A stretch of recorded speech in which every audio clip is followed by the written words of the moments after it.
पुरी फुलबाणी और कटक को बोमा धमक सम्बलपुर कोर्ट रे सुरक्षा व्यवस्था कौन कहे देखु समाज रे गुटे भय वातावरण सृष्टि करवा एवं ए प्रकार बोमा गुजब सृष्टि करी गोटे भयभीत करिवार किछि गोष्ठींकर चक्रांत चली निश्चित भाव ए प्रकार काम को आम निंदा करुचु एवं मु आशा करुच्ची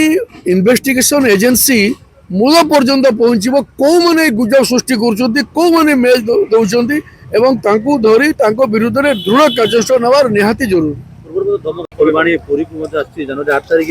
धमक आसीला समाज रे खराब प्रकृतिर लोक मंद प्रकृतिर लोक बहुत अच्छे से चाहते गोटे भयर वातावरण हो गोटे पैनिक सृष्टि तार एडभांटेज से ने जहाँ पुलिस प्रशासन आज भंडूर कर निश्चित भाव एम विरुद्ध में